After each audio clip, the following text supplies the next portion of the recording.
स्वागत करते हैं दोस्तों आपका हमारे चैनल के अंदर। आज हम बात करेंगे चारकोप विधानसभा क्षेत्र के बारे में, जहां पर पिछली विधानसभा चुनाव के दौरान काफ़ी अच्छा मुकाबला देखने को मिला था। लेकिन मैं आपको बता दूं कि कांग्रेस कालू बुंडेला के दम पर जो तो यहाँ पर चुनाव लड़ी थी, जिन्हें 34,453 वोट हासिल करके सेकंड नंबर की पोजीशन पर वो रहे थे। वैसे मैं आपको बता दूं कि पिछली विधानसभा चुनाव के दौरान भारतीय राष्ट्रीय कांग्रेस पार्टी का गठबंधन चारकोप विधानसभा क्षेत्र के ऊपर पूरी तरह से पिछड़ गया था।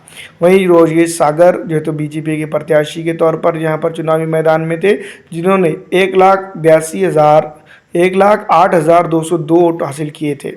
ये अपने आप में अगर देखा जाए तो एक बड़ा आंकड़ा होता है, और जिस आंकड़े के दम पर मैं आपको बता दूं कि भारतीय जनता पार्टी ने यहाँ पर काफ़ी अच्छा खेल किया था। इस बार विधानसभा चुनाव की अगर हम बात करें तो कई एक चीज़ें निकल कर सामने आती है। पिछली दफ़ा विधानसभा चुनाव के दौरान यहाँ पर मैं आपको बता दूं कि कई और अन्य पार्टियां भी चुनावी मैदान में थी, लेकिन वो 10,000 के वोटिंग आंकड़े को भी छूने में कामयाब नहीं हुई थी। चारकोप विधानसभा क्षेत्र के ऊपर हम ये बात कहें तो कई दो राय नहीं होगी कि बीजेपी ने यहाँ पर पूरी तरह से क्लीन स्वीप किया था। कांग्रेस की अगर हम बात करें तो मैं आपको बता दूं कि पूरी तरह से फजीहत यहाँ पर हो गई थी।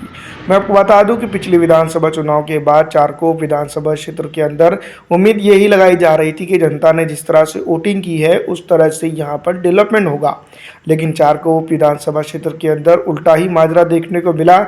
जिस तरह से जनता ने वोटिंग की थी उस तरह से तो यहाँ पर मैं आपको बता दूं डेवलपमेंट तो छोड़िए, यहाँ पर डेवलपमेंट की बात भी नहीं की गई है। पिछले विधानसभा चुनाव से लेकर अब तक के अगर देखा जाए तो कई एक चीज़ें यहाँ पर जो तो निलंबित है, कई एक चीज़ों के लिए जनता परेशान नजर आती है। यूथ की अगर हम बात करें तो यूथ काफ़ी नाराज़ है। सत्तारूढ़ पार्टी के चलते यहाँ पर भारतीय जनता पार्टी को नुकसान हो सकता है। पिछली विधानसभा चुनाव के दौरान जहाँ कांग्रेस दूसरे नंबर पर थी और बुरी तरह से पिछड़ गई थी, लेकिन अब शिवसेना, राष्ट्रवादी कांग्रेस और कांग्रेस के दम पर, खुद के दम पर जो तो यहाँ पर एक बड़ी मुसंडी वो मारते हुए नजर आ सकती है। लेकिन अगर देखा जाए तो चारकोप विधानसभा क्षेत्र के ऊपर अगर शिवसेना दावा ठोक देती है उद्धव ठाकरे की, तो यहाँ पर काफ़ी कुछ चीज़ें देखने को मिल सकती है। इस बार विधानसभा चुनाव के दौरान यहाँ पर उलटफेर हो सकता है। डेवलपमेंट के मामले के साथ साथ मराठा आरक्षण का मुद्दा भी यहाँ पर काफ़ी हावी रह सकता है। लेकिन कहीं ना कहीं ये बात हम जरूर कह सकते हैं कि भारतीय जनता पार्टी के नेतृत्व वाली सरकार यहाँ पर महिला यानी कि लाडली बहना योजना के तहत अपनी मौजूदगी दर्ज करने की कोशिश करते हुए नजर आ रही है।